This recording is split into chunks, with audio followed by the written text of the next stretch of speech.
संधि हुई थी जिसको कहा जाता है सुगौली की संधि। ये सुगौली जो है वर्तमान बिहार के चंपारण में है, ठीक है। तो ये पूर्वी चंपारण में है, लेकिन यह लोकसभा की क्षेत्र की बात करेंगे तो ये पश्चिमी चंपारण लोकसभा क्षेत्र में आता है।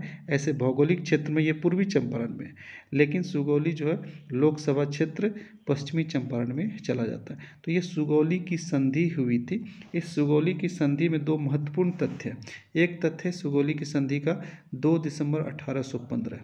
2 दिसंबर 1815 को ये संधि जो है सुगौली की संधि में लेखाबद्ध किया गया था। जो भी बातें हुई थी उसको लिखा गया था, हस्ताक्षरित किया गया था। तो 2 दिसंबर 1815 को लेखाबद्ध किया गया सुगौली की संधि को। लेकिन सुगौली की संधि अनुमोदित कब हुआ?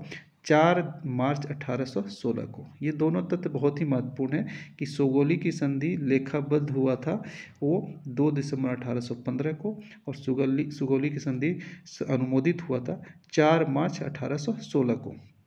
तो यहाँ जब लेखाबद्ध हुआ तो हस्ताक्षर कौन कौन किए? नेपाल की तरफ से गुरु गजराज मिश्र किए थे, और ब्रिटिश की तरफ से पेरिस ब्रैडशो। कौन कौन हस्ताक्षर किए थे? गुरु गजराज मिश्र नेपाल की तरफ से, और यहाँ पे अंग्रेज की तरफ से पेरिस ब्रैडशो, ये दोनों हस्ताक्षर किए थे।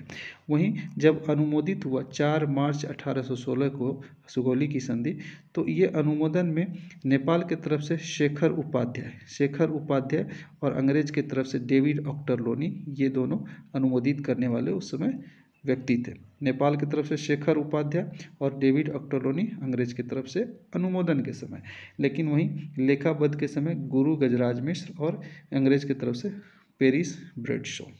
ये तो संधि की मुख्य तथ्य की बात हो गई। लेकिन इस संधि में क्या क्या डिसाइड हुआ? इस संधि में जो डिसाइड हुआ दोस्तों, इस संधि में देखेंगे कि सबसे पहली बात तो ये संधि हुई थी लॉर्ड हेस्टिंग और भीमसेन थापा के बीच में।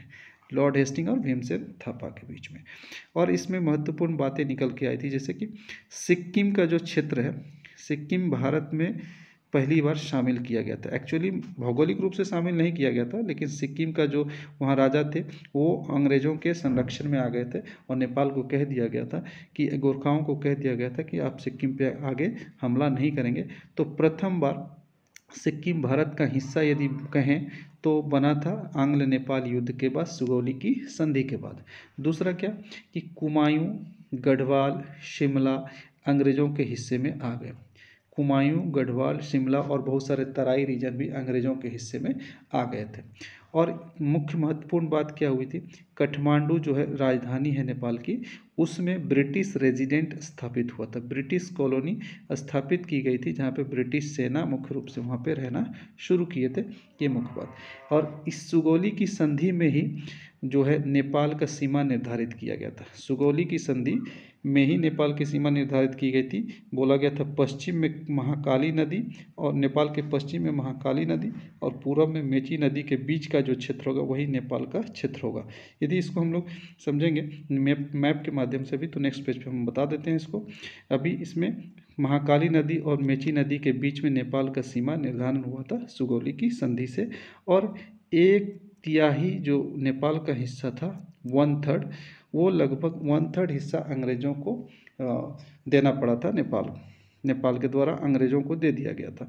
ये सुगौली की संधि में महत्वपूर्ण बात है। सिक्किम भारत का हिस्सा बना, कुमायूं, गढ़वाल, शिमला